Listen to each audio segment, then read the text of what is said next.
Welcome back to Blueprint Bootcamp Tournament Edition. Today we're going to be talking about drawing number 17, the slot mount. So stay tuned.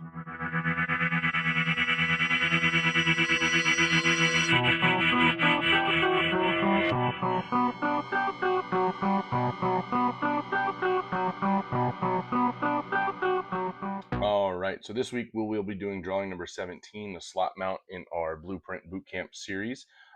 Today we'll jump on over, we'll take a look at our drawing. There we go.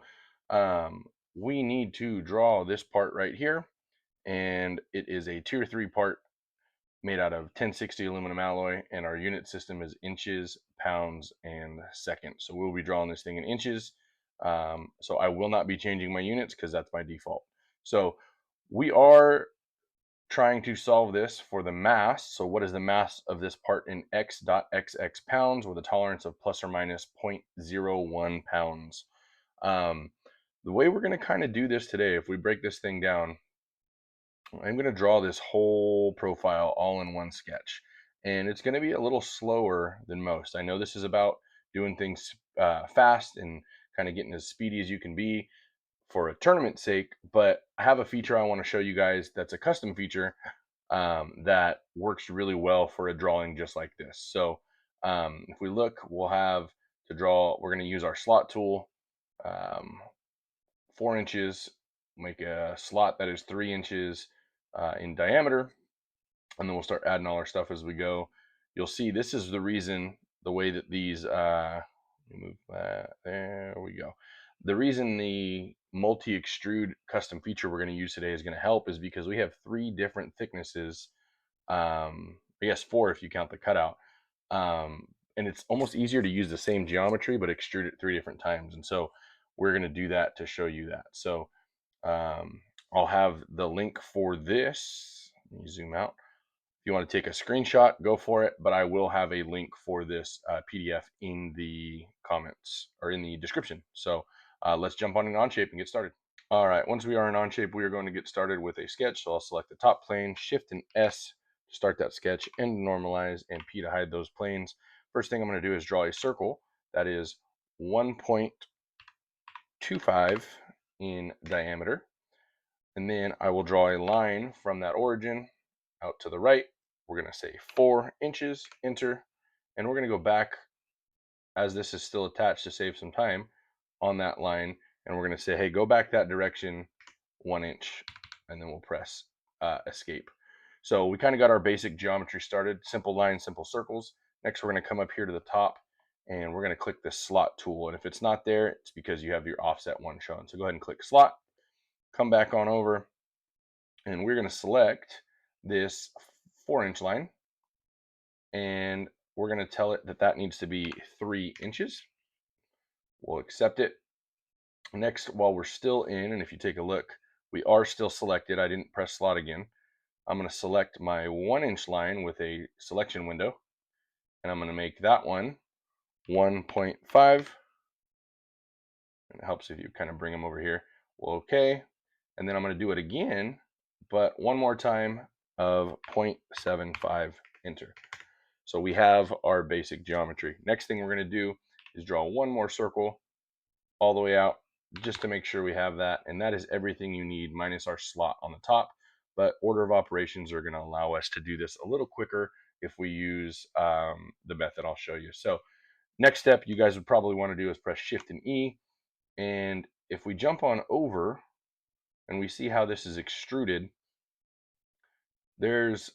this is one thickness, this is one thickness, and that's another thickness, and that little drop down is going to mess with us. But since we drew everything in the same sketch, it's going to be kind of hard to make the cuts and extrudes and removes and adds and all that stuff. So what I want to do is, if I were to do this without a custom feature, I would select this, tell this 3 inches for that extrude, turn my sketch back on, come here, Shift E, tell this 0.875, and then same thing one more time, Shift E and 1.25, enter. Okay. Next, I would have to come up and draw my rectangle, but I want to show you guys a custom feature that I found that kind of works perfect for this exact example. So I'm going to delete those 3 extrudes. We're still in our same spot we were, but if you follow me up here to the custom dropdown, the tool custom features dropdown, you'll see I have this multi-extrude button.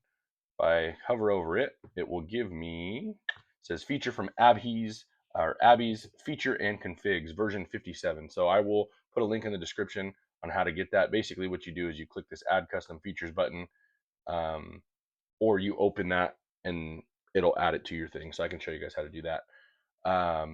There'll be a link in the description for that. But we're going to go ahead and click multi-extrude, and you'll see now it pops up. It says add part. So we're going to say add part. We'll click sketch region, and I'm going to start with this circle. And I know that that length or that thickness needs to be 3. Okay. We'll say enter, and you'll see we got one that starts. Next, we'll say add part. Sketch regions here, 0.875. Enter. Add part. Our last piece here, 1.25. Enter. And if I messed up, there we go. So jump down here, we'll say okay. There's all of our pieces now together. Now we see 3 different colors, so I'm gonna have to select all of them. We'll boolean, we'll say okay, union those guys. Now we have one piece. Next, I'm gonna go Shift S on the top of this face and to normalize. I'm gonna draw a rectangle, real quick, simple, and then come over here. 0.875 is my width. I don't care about how long it is.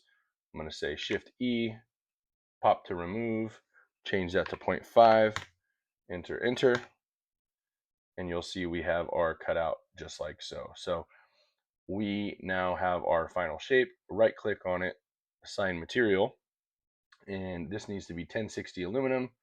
So we'll go 1060 aluminum, okay, and we'll click our little weight scale in the corner, and we get an answer of 2.63 pounds, which is correct.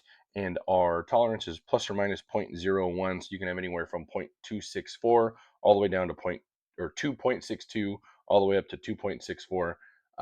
And our answer was 2.63, right in the center of that. So very, very simple model to lay out and draw, but it's those extrusion steps that kind of mess with you. Like, do I draw one and then draw another sketch, and then do I draw on that face, and do I go from here? Personally, I like drawing everything in one sketch. Those of you guys out there who do this for a speed running community, or if you've ever done the speed modeling challenge, you might have a different opinion on how to do this. This is what seems to work the best for my students. Getting them to understand that it's essentially 3 bodies that you combine all together. So that is how that multi-extrude button works. And basically all I did is I came down here to add custom features. In here I typed in multi-extrude, and I scrolled down because this is what I'd used before. Multi-extrude, it says volume or version 57. Go ahead and click on it, and then you'll see the one that says multi-extrude. Enter, and then you can go from there. So he does have some other ones that I want to check out. Some different shell commands, chamfer commands, different things that are custom for the way he needed it. So I want to see how this would work, but just trying to get kids to understand that, there's some tools that are there, but sometimes it's easier if you use the tools that somebody made for that specific environment. So that's going to do it for us today on this episode. Now, I know last week I promised you guys some content with some filament. I'm not holding out on you. I have printed out a lot of stuff, a couple of nut and bolt fidgets. I've done some swatches, a couple of benchies for benchmark sake to show you guys kind of what's going on.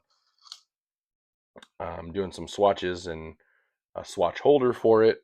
The reason I haven't filmed it and the reason I'm not going to do this video today for Monday is because I actually just got a pair of meta glasses, and I'm going to try to film some stuff for that, but it's a little too late in the day to try to figure out how to get these to work the way I want them for the filming. And honestly, my desk is a mess and I don't want to put that out all on the internet. So give me a couple of days to clean and get a good backdrop set up, and we will go from there. But I really like the way that filament is printing. And if you guys are watching this and you want to, if you know somebody who makes filament or is a filament distributor and they want to send it to me, I want to get this series going, and we'll pretty much print the same thing and start a collection of all the stuff that I'll be printing as tests for the filament fundamentals video series. So the other challenge I wanted to put out to you guys is, if you have a model that you want me to print, if you want to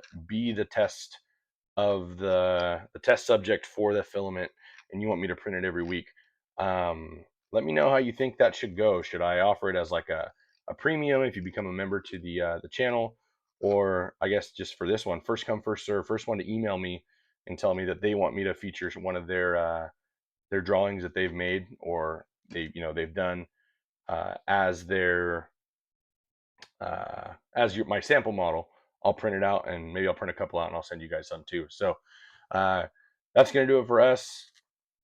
Leave any comments down below if you guys got a better way to do this, or if you have any ideas for what you want me to do in the future, or again, like a lot of you have done, asking for help about how to get some stuff done. So it's going to do it for us. I will see you guys next week. Take care.